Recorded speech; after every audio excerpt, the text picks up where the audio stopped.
Hi guys. तो आज की वीडियो इस सर्किट के बारे में होने वाली है जो कि आपने पहले यूट्यूब पर काफ़ी सारी वीडियोस में देखा होगा, जिनका टाइटल होता है DIY AC वोल्टेज डिटेक्टर या फिर लाइव वायर डिटेक्टर। लेकिन ज़्यादातर उन वीडियोस में केवल इसे बनाने की प्रोसेस दिखाई जाती है, ये नहीं बताया जाता कि ये सर्किट आखिर काम कैसे करता है। इसलिए इस वीडियो में मैं आपको बताऊँगा कि ये सर्किट काम कैसे करता है और इस सर्किट से रिलेटेड एक दो बातें एक्स्ट्रा जो कि काफ़ी इंटरेस्टिंग है। तो उनको जानने के लिए वीडियो एंड तक ज़रूर देखें। तो चलिए शुरू करते हैं। तो सबसे पहले मैंने सारे कंपोनेंट्स लिए और इस सर्किट को इस सर्किट डायग्राम के अकॉर्डिंग बना लिया। यहाँ पे मैं BC548 एनपीएन ट्रांजिस्टर यूज़ कर रहा हूँ। आप चाहे तो कोई भी नॉर्मल एनपीएन ट्रांजिस्टर यूज़ कर सकते हैं। सर्किट को पावर देने के लिए मैं यूज़ कर रहा हूँ ये 3 वोल्ट की कोइन सेल बैटरी।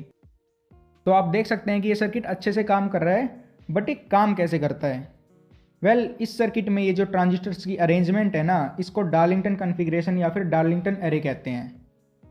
बेसिकली हर ट्रांजिस्टर का एक एम्पलीफिकेशन फैक्टर या फिर एक करंट गेन होता है, जिसको बीटा या फिर HFE से डिनोट किया जाता है। सिंपली आप इसको ऐसे समझ लीजिए कि ये हमें बताता है कि अगर किसी ट्रांजिस्टर के बेस पे हम करंट इनपुट दें तो हमें बेस करंट के बीटा टाइम्स कलेक्टर करंट मिलेगा।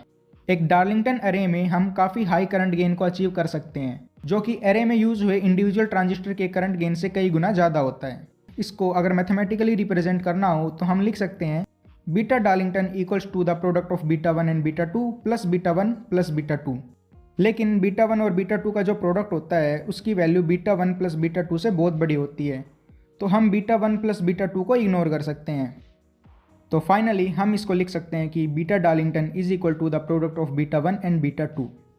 तो जब इस सर्किट को हम किसी 220 वोल्ट AC वाली वायर के पास लेके जाते हैं तो पहले ट्रांजिस्टर के बेस में बहुत ही थोड़ा सा करंट एंटर करता है और इन तीनों ट्रांजिस्टर्स द्वारा बनाए गए डार्लिंगटन एरे से उसकी वैल्यू इंक्रीज हो जाती है, जिससे हमारी LED ग्लो करने लगती है। लेकिन फिर सवाल आता है कि ये पहले ट्रांजिस्टर के बेस पे करंट आखिर आया कहाँ से। तो इसका आंसर है पैरासिटिक कैपेसिटेंस। जब इस सर्किट को किसी लाइव वायर के पास लेके जाते हैं तो पैरासिटिक कैपेसिटेंस की वजह से बहुत थोड़ा सा करंट पहले ट्रांजिस्टर के बेस में जाता है, और इस करंट को इंक्रीज करने के लिए हम ट्रांजिस्टर के बेस पे एक मेटल शीट ऐड कर सकते हैं, जो कि उस पैरासिटिक कैपेसिटेंस की वैल्यू को बढ़ा देती है और हमारा सर्किट ज़्यादा सेंसिटिव हो जाता है। अब बाकी वीडियोस में देखते होंगे कि वो लोग बेस पर एक कोइल लगा देते हैं जो कि बस सरफेस एरिया ही बढ़ाती है और इसके अलावा उसका कुछ काम नहीं होता, लेकिन एक प्लेन शीट उस कोइल से ज़्यादा बेहतर रहती है। तो अब हम चलते हैं नेक्स्ट पॉइंट पे। जैसा कि हम जानते हैं कि जो अल्टरनेटिंग करंट होता है वो पॉजिटिव और नेगेटिव साइकिल्स में ऑसिलेट करता है, तो ज़रूरी नहीं है कि हम इस सर्किट के लिए सिर्फ NPN ट्रांजिस्टर्स का ही यूज़ करें। NPN की जगह PNP ट्रांजिस्टर्स भी यूज़ किए जा सकते हैं। ये वाला सर्किट मैंने BC557 PNP ट्रांजिस्टर्स का यूज़ करके बनाया है और आप देख सकते हैं ये बिल्कुल वैसे ही काम कर रहा है। इस सर्किट से हम मूविंग चार्ज बॉडीज़ को भी डिटेक्ट कर सकते हैं।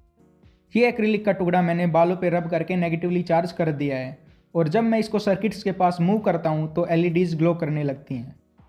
अगर यहाँ पे ध्यान से देखें तो जो NPN ट्रांजिस्टर से बना सर्किट है वो ग्लो करता है जब हम इस नेगेटिवली चार्ज एक्रिलिक को उससे दूर लेके जाते हैं, और बिल्कुल इससे उल्टा जो PNP ट्रांजिस्टर से बना सर्किट है वो ग्लो करता है जब मैं एक्रिलिक पीस को उसके पास लेके आता हूँ। सो नेक्स्ट हम इस सर्किट में कुछ चेंजेस कर देते हैं और एक इंडक्टर ऐड कर देते हैं, जैसा कि इस सर्किट डायग्राम में दिखाया गया है। अब इस सर्किट को हम एक सिंगल 1.5 वोल्ट सेल से चला सकते हैं और ये बिल्कुल पहले सर्किट्स की तरह ही काम करेगा। इस सर्किट में जो आखिरी स्टेज है वो एक बूस्ट कन्वर्टर की तरह काम कर रही है। ये 50 हर्ट्ज AC को एक स्विचिंग सिग्नल की तरह यूज़ करके LED के लिए वोल्टेज को बढ़ा रही है। नेक्स्ट हम देखते हैं कुछ कंपोनेंट्स जो कि डार्लिंगटन टोपोलॉजी का यूज़ करते हैं।